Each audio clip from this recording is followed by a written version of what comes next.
నమస్తే, welcome to Politin media presents చిత్రం exclusive news. నేను మీ తరంగిణి. ఇవాల్టి మూవీ అప్డేట్స్ ఏంటో ఇప్పుడు చూసేద్దాం. హైదరాబాద్ ఎల్బీ స్టేడియం పవన్ మేనియాతో కిక్కిరిసిపోయింది. వర్షాన్ని లెక్క చేయకుండా వేలాదిగా తరలి వచ్చిన అభిమానులు పవన్ స్టేజ్ పైకి వచ్చిన క్షణమే ఉర్రూతలూగిపోయారు. చేతిలో కత్తి పట్టుకుని పవన్ ఎంట్రీ అభిమానులకు గూస్ బంప్స్ ఇచ్చింది. అయితే కత్తి తిప్పుతున్న సమయంలో పవన్ వెనుక నిలిచిన భద్రతా సిబ్బంది కాస్త గబగబా అయ్యారు. కత్తి అత్యంత సమీపం నుంచి వెళ్లడంతో వెంట్రుక వాసిలో ప్రమాదం తప్పింది. ఈ వీడియో ఇప్పుడు సోషల్ మీడియాలో వైరల్ అవుతోంది.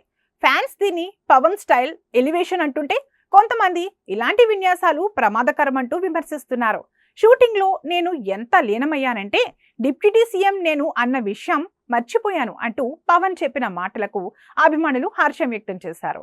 దర్శకుడు సుజిత్ తన అభిమాని అని అద్భుతంగా సినిమాను మలిచాడని ప్రశంసించారు. తమన్ ఈ సినిమాకు మరో హీరో అని కొనియాడారు.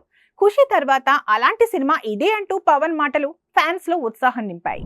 నాజూకు సౌందర్యానికి గుర్తు ప్రియాంక మోహన్. కన్నడ నుంచి ఎంట్రీ ఇచ్చిన ఈ బ్యూటీ తమిళ, తెలుగు సినిమాలతో కెరీర్ ను బలంగా కొనసాగిస్తోంది. నానీస్, గ్యాంగ్ లీడర్, శివకార్తికేయన్ సినిమాలతో మంచి క్రేజ్ సంపాదించిన ప్రియాంక ఇప్పుడు పవన్ కళ్యాణ్ ఓజీలో హీరోయిన్ గా ఛాన్స్ కొట్టేయడం టాలీవుడ్ లో చర్చనీయాంశమైంది. 250 కోట్లకు పైగా బడ్జెట్ తో తెరకెక్కిన ఈ సినిమా ఈ నెల 25న భారీ స్థాయిలో రిలీజ్ కానుంది. ఈ ఈవెంట్ లో పవన్ స్పీచ్ తో పాటు ప్రియాంక ప్రత్యేక ఆకర్షణగా నిలిచింది. తెలుగు తెరపై చిరస్మరణీయ హాస్య నటుడు రాజబాబు.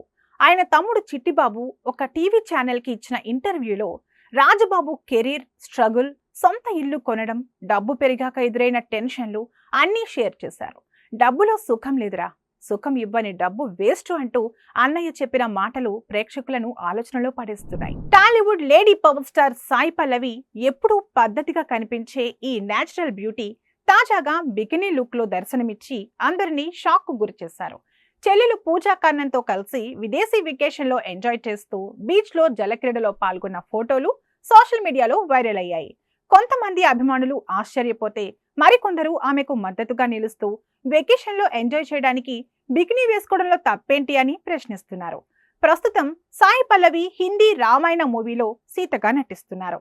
ఈ కాంట్రాస్ట్ కారణంగా కొందరు ఫ్యాన్స్ హట్ అయ్యారని కామెంట్లు చేస్తున్నారు. పాన్ ఇండియా బ్లాక్ బస్టర్ కల్కి 2898 AD సీక్వెల్ నుంచి దీపికా పదుకునే తప్పుకోవడం షాక్ ఇచ్చింది. నిర్మాణ సంస్థ అధికారికంగా ధృవీకరించగా దీపిక తన ఇన్స్టాగ్రామ్ లో షేర్ చేసిన పోస్ట్ మరింత చర్చనీయాంశమైంది. మనం ఎవరితో కలిసి పనిచేస్తున్నామో అదే సినిమా విజయం నిర్ణయిస్తుంది అని షారుఖ్ చెప్పిన మాటను కోట్ చేస్తూ దీపిక తన నిర్ణయాన్ని పరోక్షంగా సమర్థించుకున్నట్లయింది.